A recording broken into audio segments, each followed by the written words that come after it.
All right, y'all, what is going on? This is your man L Jamal coming through with another edition of Never Out of Bounds. Of course, this is the place where you can say what you want as long as you got them facts. Today, we got a few things to go over today. We're gonna go over some of the Trump executive orders that stuck out to me. There's a couple of them that I thought that were really important. I think slipped in between the cracks. We're also going to discuss the Kamala Harris Joe Biden ticket, my feelings on that, and my feelings on the Democratic Party at this point. And also, we're going to get into some music news. We're going to talk a little bit about Cardi B and Megan Thee Stallion and their new hit song "WAP." And then finally, we're going to get into some sports. We're going to get into like a brief update of what's going on in the playoffs right now. I've been doing some thinking lately, and I've been really getting. I've been doing some good work here with the YouTube channel, and I've been getting the episodes out. However, I do have a whole nother podcast that I have available. It's on Anchor, it's on Spotify, it is on iTunes. I have not necessarily been adamant as much as I have been in the past because I've been working on the YouTube channel, but I'm slowly gonna immerse myself back into that, putting out some more episodes as the days and the weeks go on. So I will be notifying you guys of that. Of course, all across my social media, I will be having those links available for you guys as well. I also, so yeah, look out for that. We'll be getting back into the podcast, maybe focusing a little bit about sports more so on the podcast for now, just because of all that we have going on, with the playoffs right now. So I'm gonna definitely I will be definitely going into the playoffs a little bit deeper on there as well. So I will again be giving you guys links for that.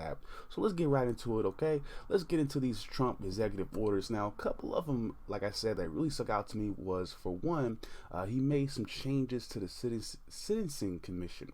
Now, for those of you who do not know, the Sentencing Commission is a bipartisan. I'm going to put that in quotations here because this time around, I don't think that bipartisanism was respected or really adhered to this time around. But this is supposed to be a bipartisan group, a bipartisan agency, if you will, that's located within the judicial branch of the government, and they were created to reduce sentencing disparities between groups of people. So we'll see how effective this is. We're going to talk about some of the nominees or the appointments that Trump made into this group. First off, we have Judge K. Michael Moore from Florida. He was first appointed by George Bush Sr. back in 1992. He was served as a U.S. Marshal and as an assistant U.S. Attorney as well. Now, this is where some of his controversy comes from. This was back during the cocaine epidemic in the 80s and all that. He would only give 70 months to a big-time drug importer named Sandra Avila Beltran. However, he would give black gang members life sentences for various crimes. Again, in my opinion, my issue with this is especially because we made so much of a deal about the cocaine trade. We had a war on drugs. I thought everybody, not just black people, that the black people that were involved should be getting these life sentences, so on and so forth, or definitely be given some type of stiff punishments here. You see here with the example of Judge K. Michael Moore. He's a prosecutor. Obviously, he was giving black gang members life sentences. The drug importers only get 70 months in prison. So that's kind of the disparity there. We already see those. We see how what the group was intended to do, and we see that the people that Trump have nominated, they do not fit. Just with the first judge here, K. Michael Moore, again, that's a disparity. 70 months for a drug importer and life sentences for various black gang members, regardless of crime. Obviously, we have disparities there. That doesn't work. Up next, we have Judge Henry Hudson, another interesting pick here. He is a senior. He's currently serving as a senior district judge in Virginia. He was nominated back in 2002 by George W. Bush. So we have at least two of the main judges here, or these two judges here on this Citizen Commission, already conservative, already pretty much dealt with prosecuting people. Nobody really here helping the people though, but they're prosecutors. He would also serve as a judge in Arlington and Fairfax County, and was also director of the U.S. Marshals. Now this is his controversy. He was part of a very crooked trial back in 1984. This was the trial of David Vasquez. Now David Vasquez was a mentally challenged man, and he was, of course, well, in this trial he was being accused of rape, of attempted rape. Now he was forced to submit a confession and was sentenced to, I believe, 30 years in prison. However, like I said, he was, under duress because of his intellectual capabilities, and again, he was forced into making that confession without his semen even being at the scene.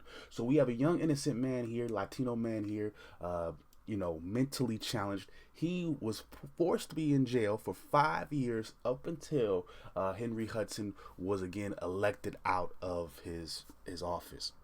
This was also the same judge that was presiding over the Michael Vick case. So there you go. Disparities. I don't see where that's working. Oh, and I think there's an interesting quote that I wanted to share with you guys.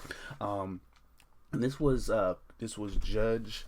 This is coming from the judge himself, Henry Hudson. This was his quote, basically, talking about the Vasquez case. This is his feelings about that.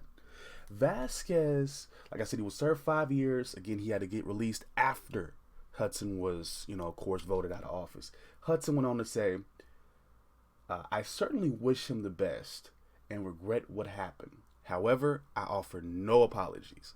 Again, this is the people that we put on the sentencing commission. People who force confessions, people who obviously put, different, sentences on people. We see this, but this is your sentencing committee. My question to Black Republicans is, why do you feel so comfortable with a party that doesn't even represent you, that doesn't even use you as representation? No black men here, no black women here, but yet we are some of the people that are facing these disparities in terms of sentencing. But no black women here, no black nobody here. Only one other person here that was nominated by a liberal. We have a Judge Luis Restrepo from Pennsylvania. If I mispronounced that, forgive me. But he was nominated as a circuit judge under Obama in 2016. Not too much to say here, but that he's actually served as a public defender in Pennsylvania's Eastern District. This goes way back in his career. So we only have one public defender and the rest prosecutors. This is not fair. This is not balanced. They're all, and with the exception of this one here, Judge Restrepo, they are all conservative. So again, this is supposed to be bipartisan. This is supposed to be fair. We're supposed to be questioning the disparities between people. I don't see how that happens, again, when you have a judge that will force somebody to make a false confession and put them in jail for years. I don't see that where you have judges that, obviously give black gangbangers higher crime or higher sentences than actual Colombian or Latino drug lords. Sorry, I think we have issues here with this group. I think we have issues with who we decided to bring into this club. Again, but that's what happens when, you have a president who wants to call his own shots. Again, I don't see the fairness. I don't see the bipartisanship here, and I don't see where there'll be any corrections to our sentencing system in this country. I don't see any changes. Not with the judges we have right now. But let's move on. We're going to talk a little bit about more about his executive orders. A couple of them that stuck out to me. One of them, more importantly, being the payroll tax.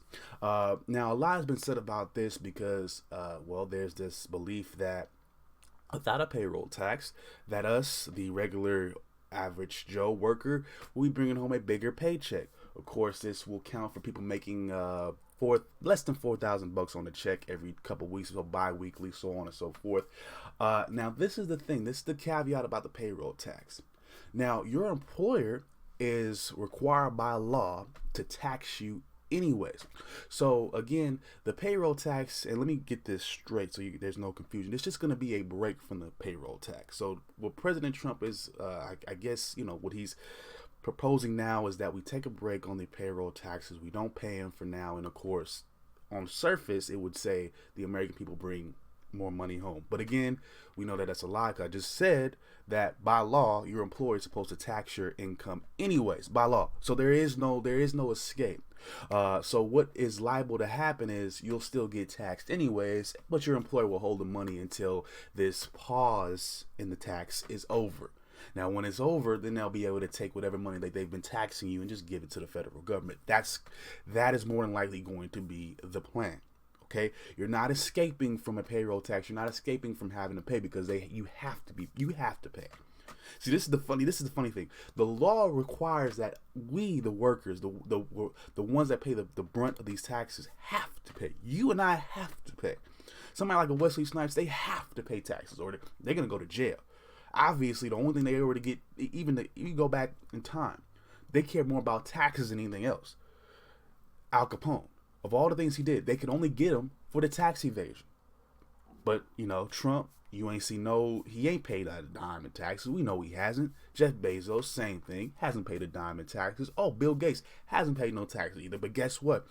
And this is another part of those executive orders. I don't want to get you guys too far out. But again, the TikTok situation. If TikTok, is to be sold within this country, who's first in line to buy that? Bill Gates, who doesn't pay taxes. So again, big bank take little bank, and they claim we're gonna not be making more on our paychecks. That's false, because your employer is required by law to tax you. It's required by law to tax your payroll. So there is no escape. You will be taxed. And this is the cold part. On the surface, it may seem, oh man, that's one last tax we have to pay. That's one less, thing, more money on the paycheck. On the surface, again, that's not going to happen. But again, not only are you not going to get the extra money on your paycheck, the payroll taxes that you pay, guys, at least on the federal level, they go to your Social Security. They go to Social Security in general. Social Security is important because millions of people, up to 65 million people, are on Social Security. And Social Security has nothing to do with you being retired. There's also people that are disabled, who cannot work, who are related to somebody, or who's a spouse or children to somebody who can't work, or is in a particular type of work field. So again, we have 65 people, men, women, and children, that rely on this. That's where those taxes go. When you eliminate the payroll tax, which is what Donald Trump would like to do if he's given a second term, you have stripped all funding for Social Security. So not only by 2026, because this is being confirmed to happen, if of course there's an elimination of the payroll tax, the funds in Social Security will cease to exist by 2026, and that means not only the people that rely on it now are asked out. The day that you decide to retire, whenever that's going to be, because it's probably not going to be 62 or whatever, or hopefully earlier, but whenever you decide to retire, that little extra money you would have had, that little stuff you would have had put aside, you don't have that anymore. So I hope to God that those people that do not care about a Social Security or a retirement, I hope your job provides a 401k or some type of retirement on their end for your sake, because you ain't got nothing now coming to you if they take away Social Security. Other than you doing the best you can to save and put money aside with all the stuff you got going on right in front of you. Good luck. That's all I'm going to say for that. Let's move on from Trump. Let's talk a little bit about the Democrats, of course. It is the new ticket. This is the ticket this year for November. Joe Biden, Kamala Harris, crime and punishment. That's all I look about. That's all I think about when I see these guys. And you can sit there and say what you want. Me commenting on Kamala Harris and getting on her track record, that has nothing to do with her being black. I think her being black should have nothing to do with anything, and it's not that important, especially again given somebody like her's track record, because again she's locked up a lot of bad people. So has Joe Biden. Joe Biden is even this is true statements. This is not. You need to look it up for yourself. You need to research the man. The man himself also pushed to reopen school segregation back in the 70s, back east. So again, you can look at these guys now and look at the surface and fall into the trap, because I call it a trap. We know exactly what happened. Johannes Mesley was accused of shooting your boy Oscar Grant, cold-blooded. We saw it on national TV. We saw him with his hand tied behind his back. He got shot. Who was the DA residing over that case? Your girl Kamala Harris. She lets him go. I don't mess with her. We already know her track record. She's locked up a ton of brothers, and she's locked up no killer cops. I don't buy it.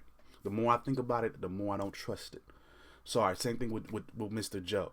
Same thing, same type of jargon back in the 90s. Back in 93, he's pushing this crime bill. Now, mind you, there's a lot of crime going on in that time. Something needed to be done to an extent.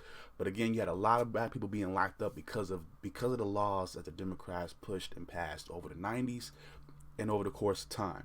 The Republicans haven't given us a fair shake either. That's why I'm saying, look, I don't care about Trump either. I think we need to overhaul both parties. I'll be the first person to keep telling you that. But I'm not buying the Kamala Joe Biden ticket. I don't buy it. This is, like I said, this is law and order, and they're gonna lock up whoever they can, and they're not looking, and it'll be under the guise of protection and all that, but they're just gonna be locking folks up. Is Kamala Harris black enough? I think that's a totally mute point. That's retarded. We don't need to get into that. She's not even technically African American. She might be black. She's not African American. Let's get over all that, what we want to call her and what community we want to put. Look, she was not trying to be a part of our community when she didn't lock up none of them cops. So you tell me why I should vote for her. If she wanted my vote, she should have locked up a cop or two. That's how I'm gonna say it. Same thing with Joe Biden. Y'all should have been addressing police brutality this whole time. Y'all haven't really been addressing it. You've been sugarcoating it. You've been half-stepping. You've been pussyfooting. The Democrats have been pussyfooting. They've just been saying shit that sounds good. They've been acting. It's been an act. Same thing with the Republicans. It's all an act. So once you kind of see that they're all, both sides are kind of acting, you'll kind of sit there and say, oh, well, we're kind of screwed either way. You're kind of like, oh, really, who can I vote for? I myself, I'm like, look, I'll just write in somebody at this point because I'm not interested in Biden or Kamala Harris. Sorry. And this is coming from somebody who's voted Democrat. I'm not buying either one of them. And you can't tell me, oh, it's not. And it's very hard because, yes, Trump is not the greatest guy. He's making, and as much as I wanted to give him points for that payroll tax situation, I wanted to because, oh man, I'm gonna be making more on my paycheck. I get paid. I gotta go to work. I gotta get paychecks to survive, right? But then I found out about the whole situation with the Social Security. It's like, well, is it worth it? It's not even worth it. If we ain't gonna have no Social Security, we ain't got no extra formal retirement income, then is it worth having a bigger paycheck today? You gotta think about those things. So I'm not buying either side right now. Y'all can say what you want. I don't side with people who don't lock up killers. Those cops were killers, and Kamala didn't lock them up, but she made sure she locked up brothers for selling dope, all type of petty, and gave them all type of sentences for the petty shit. In my opinion, if it's not murder, then it's petty. Honestly. It's a petty crime, and honestly, if it's not grand larceny, murder, rape, I think it's a petty crime, and I don't think motherfuckers need to be in jail for that long. That's just my opinion about crime. Y'all holla at me if y'all feel differently. That's fine with me. Let's move on to Cardi B. Let's move on to Megan Thee Stallion. Let's talk about their new hot track. Is there any drama behind it? Should there be any drama behind it? I don't think so. You're talking about a guy that's listened to Slob on My Knob. I've listened to way worse sexual related songs. We talking about we're the generation of tip drill. Come on now. It must be your ass because it ain't your face. I need a tip. We had uncut videos. Like, I mean, I'm listening to, and don't get me wrong, like the song is, I like the beat. I definitely like the video. I'm not gonna talk down about it. I'm not gonna say it's an uplifting song either. Like, this is the greatest hip hop track. I mean, and if women want to feel uplifted by this is what help women feel uplifted. That's y'all thing. Hey, I'm not gonna judge what gets you hype and happy and all that. I'm not gonna judge that. All I'm gonna say is, look, if you're not Cardi B and Meg, I hope you got more than some WAP, because we like WAP as guys, but we need more than WAP for us to really take y'all seriously. But that's another discussion. It's not a terrible song. It's not worth all the drama that people want to give it. These are what grown women want to say. I myself, I particularly like Cardi B's verse, especially when she starts saying all that crazy shit. Like I want something about in the back of her. I thought that shit was dope. I thought that shit was funny because I've heard that shit in different ways in a phone sex conversation. I'm listening to it like honestly, when I listen to Cardi B and Megan Thee Stallion, I hear self-expression. Like this is just raunchy. Like you've had like people that complain about that. I don't understand. My question is, do y'all have sexual relationships? Do you get freaky with somebody? Do you yourself have you ever expressed yourself like that? Because I've certainly said, look, you can put your wop on my. I've said shit like that. That doesn't bother me. I've said nasty shit. Shit. I'm listening to that bottom feeder line like, yeah, hey, that what's up, Megan? What's up, ladies in the house? What's up? That does not bother me. She's not putting down men. She ain't putting down nobody. She just saying, do me good. Okay, bam. I don't see the drama. I understand that there's people that might more conservative views out there. And I understand where they're coming from. Because again, I mean they giving it all away. They're not leaving nothing to no imagination. Which I get all that. I mean, but they're not. I don't think that they're evil people just because they, have sex the way they do. I don't, that ain't my place to judge them like that. If they happy, they making money. They, obviously Cardi said, look, I don't cook or clean, but I got a ring, shit like that. This is a true statement. A lot of us we give the younger broads or the younger generation of female song artists and all that a hard time. But recently I was listening to this song by Rihanna. I don't think it's new by any means, but there's this bar in there. She's like, get in some water and some oils and shit. I'll immerse you in some oils and shit. I ain't never heard Mariah Carey or no motherfucking Erykah Badu say some shit like that. All I heard was Erykah Badu talk about is complaining about some man. She over here talking about you need to call Tyrone. That's all I hear about from her. At least Cardi B is like, I'll treat you good. I'll do this to you. Rihanna and them, they talking about how they gonna do you. They can treat you right. It's on a new level shit. I don't have a problem with it. People can say what they want. Again, like I said, I hope that the majority of women have more to offer than some wet ass pussy. I hope so, as a man. But I mean, is it is it worth us complaining about? No. This is the way that it is. They've been put in place to be able to do that. The media, that's what they do. That's what they promote. I mean, if it bothers you that much, don't listen to it. You don't gotta listen to it. You don't have to look at the video, And if you feel like your children are being exposed to it, just stay on their ass. If they under a certain age, just stay up in their ass. Don't let them look at that type of shit. It's not that hard to do. I think people just like to be able to complain and like to have all these emotions about stupid shit. Again, it's not the greatest song in hip hop history, but it's not worth us being all mad about it either. It's just a song. It's just self-expression. Was the video on point? Yes. Are them girls beautiful? Yes. Yeah. I mean, there's nothing to complain about on my end. My younger days, I might have would have said something, but nah, let them do their thing, man. They not killing nobody. They not talking about killing nobody. They not talking about doing all this. Fuck it. You know what time it is. You listen to what they were saying. They not even referring to a lot of y'all motherfuckers. So it's like, why are you tripping? Go ahead, let them do what they gonna do. What you worried about? All right, y'all. Let's move on. Let's wrap this up for today. Let's talk about some NBA action. Of course, we got the playoffs underway right now. We're just gonna go over some of the most recent action from round one. Just to kind of give you guys an update on what's going on. Of course, I got the podcast that I will be bringing back. And I will be a little bit more consistent with that. At least with the podcast, I can get that out a little bit more. It's a little bit more easy to do. But let's break it down. What's, like I said, some playoff action from the last couple of days. Just kind of get you guys back in the gist of what's going on. As far as what's going on in the Eastern Conference, the Heat are ahead in that series against ahead in their series against the Pacers. Their last game was a 109-100 win.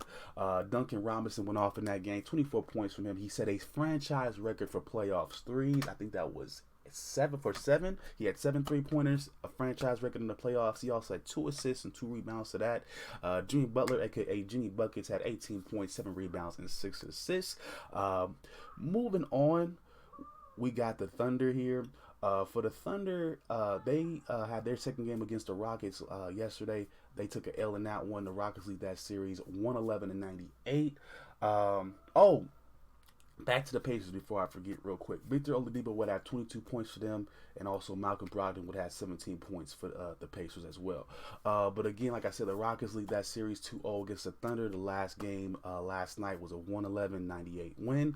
Looks like the Bucks, almost said the Buccaneers. The Buccaneers said it anyways. So the Bucks out there in Milwaukee was able to even up their series with the Magic. 1-1, of course. That's where they're at right now. The final score for that game was 111-96. The Blazers, of course, were able. Oh, of course, this is all yesterday, of course, Thursday. The Blazers, of course, were able to. Well, they took an L in that second game against the Lakers. That series is tied. The final score there Thursday was 88-111. Let's move on to Saturday's action. We got the Nuggets.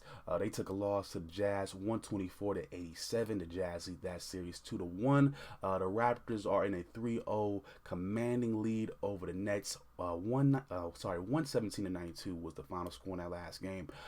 It looks like the Celtics are about to get swept as well. They took another L to the Sixers. It looks like the Sixers are gonna get swept. They took another L to Boston, 102-94. Again, Boston leads that series 3-0. Philly had a very poor shooting night last night. Only 25% from the field, 23% from three. They had some last minute mistakes as well, particularly from Joel Embiid. Just turning the ball over. I think they had almost 10 turnovers in that game. Not a whole lot, but again, it was about when it happened. Near the end of the game, not a good sight. Let's move on to the Clippers and the Mavericks. The Clippers take control of the series after a 130-122 win. They are on top of the series 2-1 right now. For the Mavericks, their star Luka Doncic suffered a sprained ankle. He did have an MRI. He's going to have an MRI at some point today, but his status for tomorrow, their game 4 is uncertain. There you go. But we got some bad news from my Blazers. They will be missing another key piece to their bench squad. Zach Collins has actually witnessed the end of this season with a hairline ankle fracture, which will require surgery. He's been averaging about 7 points and 6 rebounds so far this season, and in the playoffs, Collins also missed most of last season with a shoulder injury. So again, with a couple other injuries we have, I think Hassan Whiteside is out a couple games. I think our rookie Nasir Little, he's out. I don't know when he'll be getting back. So there's a lot of shooting that we're missing. Now we're missing some rebounding and just some defense within the paint. So I don't like it. We're also missing some size there with Zach Collins as well. It's going to be difficult. I did not like that last game against the Lakers. I just hope that we get some more consistency from everybody outside of Dame and CJ. That's what I'm hoping for in that series. Of course, we'll have to see what happens. All right, y'all. I'm going to call it a wrap for today. If you're looking to get in touch with me, I will leave all my links available for you guys. Also, like I said, I'll be getting the podcast back going. If not tomorrow, then sometime over the course of next week. So look out for that as well. I'll be giving out notifications for that. And if that's it, y'all. Anything else comes up, I will let you know. But for now, I'm going to sign off. If anybody hasn't told you yet, I love you. Peace out, one love, and I'll holler at you guys later.